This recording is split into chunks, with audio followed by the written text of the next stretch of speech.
Muhammad Ali is without a doubt the greatest boxer of all time. There have been better punchers, boxers with better records or more victories, but nobody had what Ali brought to the table. He was a phenomenal champion, the greatest entertainer, and the leading activist for human rights amongst all athletes. Here's the life story of one Muhammad Ali and our take on his greatness. His boxing, his great service to humanity, his famous trash talk, but also his stepping out of line and stubbornness that kept him in the ring for too long. Early life and boxing beginnings. Born in Kentucky in 1942, Cassius Marcellus Clay Jr. grew up in the American South in a time of severe racial segregation. His father, Cassius Clay Sr., supported a wife and two sons by painting billboards, while his mother worked as a household domestic. Growing up poor and racially oppressed, young Cassius quickly learned he'd have to fight for everything in life. When his bike was stolen at the age of 12, he told a police officer, Joe Martin, that he wanted to beat up the thief. As a twist of fate would have it, Joe Martin was also a boxing trainer at the local gym, and he invited the young man to come train there and learn how to fight before he started beating up people on the street. From that moment on, everything would change in the life of Cassius Clay. He just didn't know it yet. He won his first amateur fight at the age of 14, and 2 years later, he won a novice Golden Gloves tournament at light heavyweight. At the age of 19, Clay was the winner of the National Golden Gloves Tournament of Champions and the winner of AAU national title for the light heavyweight division. As the best amateur in the country, Clay was selected to represent the USA in 1960 Rome Olympics, which he almost refused due to his fear of flying. Standing at 6'3", fast and athletic, Clay was dominant in the Olympic tournament, and he deservedly won the gold medal after beating the Polish Zbigniew Pietrzakowski in the final. Return home and start of a professional career. Now an Olympic champion, Cassius Clay returned home and proudly wore his medal around Kentucky. He went on to eat downtown, but couldn't get served in a restaurant. "We don't serve Negroes," the waiter said. "I don't eat Negroes too. Just bring me a hamburger," a quick-witted boxer replied. Disgusted and disappointed, he thought something was deeply wrong in the country, where his dad fought in wars, and he won the Olympic gold, but still wasn't treated as equal. Cassius turned pro after 105 amateur fights, winning exactly 100 of them. He signed a deal with Louisville Sponsoring Group, and his first contract was $400 a month, plus 50% of the gate. Clay then made another career-altering move and called the 5th Street Gym in Miami, where Angelo Dundee was the head coach. He moved to Florida and immediately began training with Dundee, who would be in his corner for all but 2 career fights. Cassius was still a teenager, with an unpolished skill set and not all the way physically developed as a heavyweight, weighing less than 190 pounds. Still, his speed proved to be too much for all his opponents, and he fought more like a middleweight than a proper heavyweight. But neither his agility nor an Olympic gold medal was his most prominent feature. Clay got known for his trash talk, which he picked up from the professional wrestler Gorgeous George Wagner, whom he met in 1961 at the beginning of his boxing career. Clay realized that trash-talking made a difference in the number of sold tickets, and because it aligned with his confident and humorous nature, Cassius adopted the tactic and soon began slandering and belittling every opponent. After he knocked out the European heavyweight champion Henry Cooper at the Wembley Stadium in England, there was only one man left to beat, a heavyweight champion of the world, Sonny Liston, becoming the champ. Sonny Liston was truly a lesson in what the physical advantages mean in boxing. Although only 6 foot and 1 inch tall, he had an incredible 84-inch reach and massive fists. Liston had an amazing jab and could knock out a fighter with either hand. He was also strong as a bull, and with the record of 35-1 coming into the fight with Clay, he was considered an 8-1 favorite. Clay had just started coming into his own as a popular figure, and Liston was his first major target. Sayings like, "If you like to lose your money, be a fool and bet on Sonny," endeared him to many, but his trash talk wasn't universally accepted, and some people viewed him as a disrespectful jokester. Clay's offensive began during Liston's preparations for the match with Floyd Patterson. Clay appeared at his practices, public appearances, and annoyed the hell out of the guy. He called him an ugly bear and pointed out that a champion should be beautiful, like him. His propaganda was amusing as it was something never seen before, but many thought his antics were just an empty threat and figured Clay would only last a couple of rounds, just like all the others. However, trash-talking worked like a charm, and when the bell finally sounded off and the fight started, Sonny Liston attacked Cassius Clay as if he was trying to decapitate him. Liston missed shot after shot, wasting a lot of energy, and it was something similar to the first round of Stipe Miocic versus Francis Ngannou, if you're a UFC fan. Liston was a big bear who came out to tear limbs with his paws like in The Revenant. But unfortunately for him, he was in the ring with a ballet dancer. Big-bodied Liston didn't have the speed to catch Clay, who hit his opponent with quick combinations with his usual risky style, and somehow managed to avoid anything thrown at him. Cassius Clay was at the height of the first phase of his career, in which he masterfully used his speed and agility. Liston looked more frustrated than ever, and Clay was winning every round. However, things started to turn around when Clay temporarily lost his sight during the fourth round, and even wanted to give up and asked his coach to untie his gloves. Dundee tried to wash Clay's eyes and motivate him, and when the gong marked the start of the fifth round, Dundee had to literally push Clay to the center of the ring. Liston saw that and went for all or nothing. Due to poor diet, alcohol, and lack of training, he had only a few minutes of strength left to bring down the annoying challenger. However, Clay remained standing, and whatever it was in his eyes evaporated during the fifth round, and he returned in the sixth, reborn and ready to win. The 22-year-old challenger dominated Liston in the sixth, after which the champ collapsed in his chair, spat out his mouthguard, and said that he was done. The fight was over, and boxing had a new heavyweight champion. "I'm so bad, I'm so pretty, I shook up the world," Clay shouted into the microphone, in what would be his last fight under his birth name. Becoming Ali, celebrity status, and Vietnam protest. 2 days after becoming the heavyweight champ, Clay shocked the boxing world again by announcing that he had accepted the teachings of the Nation of Islam. 2 weeks later, he took the name Muhammad Ali, which was given to him by his spiritual mentor, Elijah Muhammad. Even though he changed the name, nothing changed in the ring. For the next 3 years, Ali completely dominated heavyweight boxing, just like Marciano and Joe Louis did before him. In a rematch against Liston, he triumphed after the phantom knockout in first round, in one of the most controversial fights of all time, since many believed Liston threw the fight. After that, Ali defended his title 8 more times and was never in danger of getting beat. He was in his physical prime and a class above everybody else. He was indeed flying like a butterfly and stinging like a bee, and nobody was able to stop the famous Ali shuffle. Nobody in the ring, at least.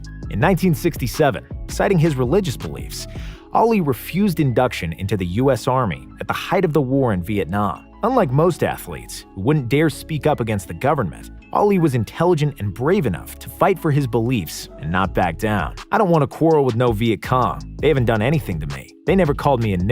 As he did not want to enlist in the army, the champ was threatened with imprisonment. Standing before a completely white jury, Ali was sentenced to 5 years in prison and a $10,000 fine. Since the appeal was filed immediately and the bail was paid, Ali did not go to prison, but was stripped of his world title and boxing license and would not have an official boxing match for 3.5 years. "They stole the 3 best years of his career. When he was at his peak, he could not box," said his legendary coach, Angelo Dundee, and he was right. However, that injustice only put more wood to the fire and gave Ali another title, that of a people's champ. Returning to boxing and the fight of the century. Ali's case went to the Supreme Court, who ruled it unanimously in his favor, and he was eligible to return to the ring. He defeated Jerry Quarry and Oscar Bonavena in 2 largely uneventful fights, which served as an hors d'oeuvre for the main dish, which was Joe Frazier. Dubbed the fight of the century, it was the first time in history that 2 undefeated heavyweight boxing champions met in the ring. In Ali's absence, Frazier became the most dominant fighter in the world, who destroyed everybody with his quick movement and disastrous left hook. Both fighters were in their prime years. Frazier was 27 and Ali was 29. The marketing for the fight was something never seen before in the world of boxing. Ali was a master marketer, and he positioned himself as the embodiment of black discontent. And for the success of the campaign, the opponent had to become the embodiment of the problem. As Frazier was also black, Ali started calling him Uncle Tom. The derogatory name for racial traitors involved in white oppression pushed Frazier into a vengeful psychosis, from which he did not recover for the next 30 years. Ali's rhyming propaganda united the black community against Frazier, and his family received threats on a daily basis. Joe's kids were bullied at school, and at the height of preparations for the match, Frazier was guarded by the police. Apart from that, Ali was also calling him ugly, a gorilla, and generally tried to make him look bad in any way he could. On March 8, 1971, Muhammad Ali confidently stepped into the sacred Madison Square Garden, and the people's champion came for his stolen gold. Opposite of him stood the seething Joe Frazier, who was finally in the place where he could retaliate Ali's verbal abuse in the best way he knew how, with his fists. Before his suspension, Muhammad Ali was elusively fast and relied more on his athletic ability than on his fighting intelligence. He wasn't by any means slow during his first match with Frazier, but he wasn't dancing like Fred Astaire anymore. Because of his arrogance, Ali refused to adapt to the athleticism loss, which was everything Frazier needed. Slightly slower Ali, combined with Frazier's rage and unwillingness to loosen the pressure, enabled Smokin' Joe to catch Ali too many times. This fight will be remembered by precise hooks, followed by combinations to the body and a tireless act from Frazier, who always kept on coming. Ali later said he was hit more in that fight than in his last 6 fights combined. In round 15, Frazier threw a hook that finally sent Muhammad Ali to the ground and gave him the first serious career knockdown. He was able to get up, but Frazier was a clear winner and had won the fight via unanimous decision. Fire in the belly and regaining the title back.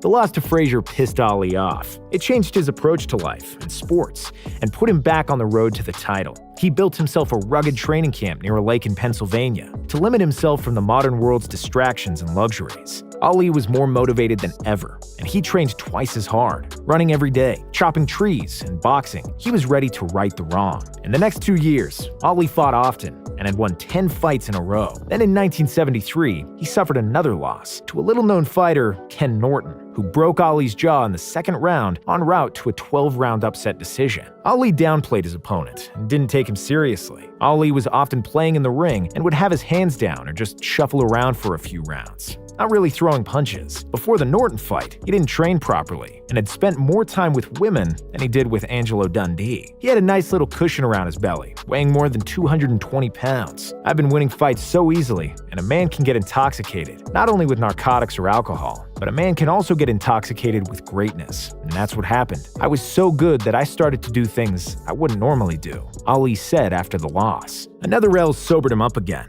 and Ali returned 6 months later with no extra weight, weighing 210 pounds, the same weight he had versus Sonny Liston. The rematch was really close, and the decision was somewhat controversial, but Ali successfully avenged the loss and defeated Norton by a split decision. After that, the time had come to avenge his first loss against Frazier, even though it wasn't for the title, because Joe lost it to George Foreman. In the second fight, again at MSG, Ali was able to secure the decision victory over Frazier in a vastly better performance than the first time they collided. After the win, he finally came to the position he so desperately craved, to fight for the world's heavyweight championship. The Rumble in the Jungle. Coming to the fight with Ali, George Foreman had amassed 40 professional victories in the same number of fights. He had won only 3 by decision, and the vast majority of his fights ended in the first 3 rounds, including dominant victories over Frazier and Norton. They had both beaten Ali, but lasted only 2 rounds with Foreman. Nobody thought Ali would stand much chance against the hardest-hitting man the world had ever seen, who was also 7 years younger than Ali and in his physical prime. Of course, Ali thought differently and trash-talked George in the build-up, creating an enormous interest in the fight. Dictator Mobutu paid $10 million for the match to be held in Kinshasa in October 1974. The fight was originally set in August, but due to Foreman's cut in sparring, it was postponed for 6 weeks, and both fighters stayed in Zaire. Ali was followed by tens of thousands of people at every step. He hugged and kissed children, women, the elderly, went everywhere without security. On the other hand, Foreman mostly frowned and was followed by his German Shepherd, which was a huge mistake. The slave owners in Zaire used such dogs, and this completely turned the local population against George, who shouted, "Ali, Bomaye," which meant, "Ali, kill him." When the fight was approaching, Ali's coaches were genuinely afraid for his life against such a terrifying puncher. The plane was ready to transfer Ali to Madrid if the injuries after the fight would be too severe. However, that would not be necessary, as Ali was able to shock the world again. Instead of dodging the blows and moving around the ring, Ali leaned on the ropes and tried to protect his head and suffered incredibly strong blows to his body. Foreman punched and punched, but Ali kept standing against the ropes. In almost insane ecstasy, he yelled at Foreman in between the punches. Only one man on the planet, amid a life and death struggle, can utter something as ridiculous and daunting as, "Is that all you got, George?" and continue to fight. Foreman started to get incredibly tired, and then Ali shifted from his rope-a-dope defense and began fighting back. The combination of 5 blows to the head, spiced with a right hook, was enough to knock out the big George Foreman and brought all the spectators into delirium. Ali was the champion again. I am honored to be mentioned in the same sentence as him. He is the greatest of all time, and he outwitted me and outboxed me," George said after the match. Until his license was revoked, Ali was known as an elusive fighter. You couldn't push him into a corner. You couldn't shorten the ring against him. He always forced opponents into a counter rhythm and hit them in the head from incredible angles. Upon his return, Ali stunned the world, and even his coaches, with his ability to withstand blows from the baddest hitters on the planet, Foreman and Frazier. Thrilla in Manila. After he won the belt, he defended it 3 times in 1975, after which he squared off against Frazier for the 3rd time. The score was tied between the two, and the hatred was still there. Both men wanted the trilogy. Thrilla in Manila will be remembered for inhumane conditions of 40 degrees Celsius and humidity that knocked out people in the stands. That fight showed what human will and determination could do. Frazier was filled with hatred for Ali and determined to finally show he was better. Ali was far from the ideal shape, with an obvious excess weight, but with self-confidence that nobody else had. Each round was a total war. They say the styles make up every good boxing match, and these two styles were perfectly appealing. Frazier hit Ali in the head like no one, precisely, seemingly every time, and Ali countered with uppercuts that closed both of Frazier's eyes. In the 12th round, Frazier could hardly see anything, and his face looked like porridge. The man fought almost completely blind, but didn't want to give up. However, before the start of the 15th round, Frazier's coach, Eddie Futch, physically prevented his fighter from going out on the gong. "I couldn't let him die in my arms. I just couldn't. This is the closest to dying I've ever felt in my life," Muhammad said after the match. "I hit him with punches that would knock down a wall, and he stayed on his feet. God is my witness, he's a great champion," Frazier said in the locker room. Final career years, making history with 3rd title. Ali said that it was too painful and that he might get a heart attack how exhausted he was, and that he wants to retire while he was still on top. And that's exactly what he should have done. However, he was the champ, and at the height of his fame and earning power. By that time, he was boxing mainly for financial reasons. He didn't need the money himself, but he was donating up to 80% of the fight purses to those in need. After Frazier, he gained more weight and was getting up in age, but he was skilled enough to notch a few more victories. The chatter about him hanging up the gloves was louder and louder, and Ali kept saying he'll retire, but then he would change his mind and strap the gloves back on again. But if you fight long enough, you will lose, no matter how great you are. For Ali, it happened in the form of Leon Spinks, who gave Ali his 3rd career loss in 1978. Every defeat gave Ali extra motivation, and he wanted to prove that he is still not done yet and regain the title in a rematch. He did just that and became the first man to win the heavyweight championship on 3 separate occasions. After the fight, he retired and relinquished his titles, but then unretired 2 years later, fighting his old sparring partner Larry Holmes, and then Trevor Berbick in 1981. He lost both fights and didn't resemble the man who he was before. Early signs of Parkinson's were already there, and his movement, speech, and coordination were already impaired. Legacy. After his boxing career was finally over, Ali still continued to fight. He was fighting for peace, tolerance, and equality. Ali was a dancer and a poet who just happened to punch people for a living. And while his punches and shuffle brought victories, and his trash-talking rhymes brought him fame, his most important fights were for justice, and his best words were when he was talking about race and inequality that Black people have to go through. Yes, Ali enjoyed the bright lights, the women, money, and everything that comes with it. But he never forgot where he came from, and he always fought for the people. That's why he was the people's champ. And despite his illness, Ali didn't hate boxing for what it did to him. He loved it for what it had done for him. He was the most charismatic boxer ever, and combined with his success in the ring and social activism, we consider him the greatest athlete of all time.